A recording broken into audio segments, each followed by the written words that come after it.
আসসালামু আলাইকুম রহমতুল্লাহ। সংগ্রামী উপস্থিতি, আমি 3টা পয়েন্ট উপস্থাপন করবো আপনাদের সামনে। এই দেশে ইসলামী আন্দোলন প্রথম বলেছিল এই দেশে নেতালয় নীতির পরিবর্তন চাই। আজ পুরো বাংলাদেশের মানুষ ঐক্যবদ্ধ নীতির পরিবর্তন চায়। এই দেশের ইসলামী আন্দোলন বলেছিল যে পিয়ার পদ্ধতির নির্বাচন লাগবে, তাই না? এই দেশে পিয়ার পদ্ধতির নির্বাচন দিতে বাধ্য করা হবে ইনশাআল্লাহ।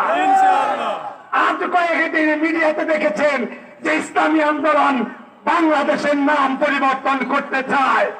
ইসলামী আন্দোলন বাংলাদেশের নাম পরিবর্তন চায় না।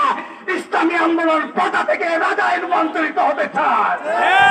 এই দেশকে একটা জনকল্যাণ রাষ্ট্র, জনকল্যাণ বাংলাদেশ প্রতিষ্ঠা করতে চায় ইসলামী আন্দোলন। আজকে যারা ভাবতেছেন যে সকল জায়গায় ইসলামী আন্দোলন সবার আগে, নেতায় আগে, নীতিতে আগে, রাজপথে আগে, তাহলে আপনাদের ঘরে কম্পন সৃষ্টি হয়ে গেছে। আমি স্থানীয় প্রশাসনকে বলে দিতে চাই, বৈষম্যের বিরুদ্ধে আন্দোলন করেছি, আপনারা ইউরো অফিস, ডিসি অফিসেও এখনো বৈষম্য করে যাচ্ছেন।